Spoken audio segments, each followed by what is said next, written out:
તો કતારની ગેસ કંપનીમાં થયેલા બ્લાસ્ટની દુર્ઘટનામાં સુરત, ભીમપુર અને દમણના 3 યુવકો લાપતા થવાના પગલે તેમના પરિવારોમાં આક્રંદ અને અનિશ્ચિતતાનો માહોલ છવાઈ ગયો છે।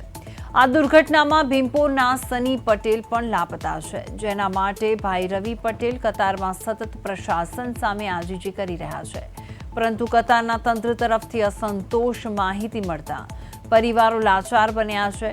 સનીના પરિવારમાં માતા અને પત્ની સહિતના સભ્યોની એકમાત્ર માગણી છે કે ભારત સરકારનું વિદેશ મંત્રાલય આ મામલે સક્રિય થઈ કતારના તંત્ર સાથે વાતચીત કરે અને લાપતા યુવકોની ભાળ મેળવવા માટે સત્વરે મદદ કરે। જે પ્લાન્ટમાં ગોઝારી ઘટના સર્જાઈ હતી તે નવેમ્બરથી બંધ હતો અને ફરી શરૂ કરવાની કામગીરી દરમિયાન જ ભયાનક બ્લાસ્ટ થતાં અત્યારે 18 લોકો કાટમાળ નીચે દબાયેલા હોવાની આશંકા વચ્ચે પરિવારજનો પોતાના દીકરાઓના સલામત પરત ફરવાની કે તેમની સ્થિતિ જાણવાની આશા સાથે વિદેશ મંત્રાલય તરફ મીટ માંડીને બેઠા છે।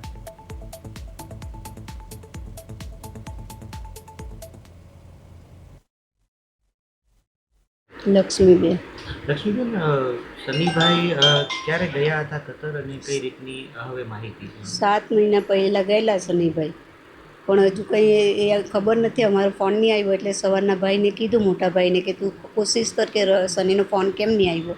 તો સનીએ પછી રવિએ ત્યાં કોશિશ કરી પણ કંઈ ખબર નહીં પડી, એમ કે બ્લાસ્ટ થયું એમ ને કાલનો કોશિશ જ કરતો છે રવિ, પણ કંઈ ખબર ભાન નથી મળતી અમને।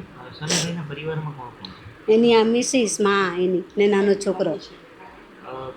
શું અપીલ કરશો તંત્રને? તંત્રને એ જ અપીલ કે અમારા છોકરાની કોઈક તો બાતમી આપો, અમને કંઈ ખબર આપો કે હું છે ત્યાં, કે કાં છે, એ પડેલો છે કે નથી છે, કે કોઈક તો જણાવો અમને।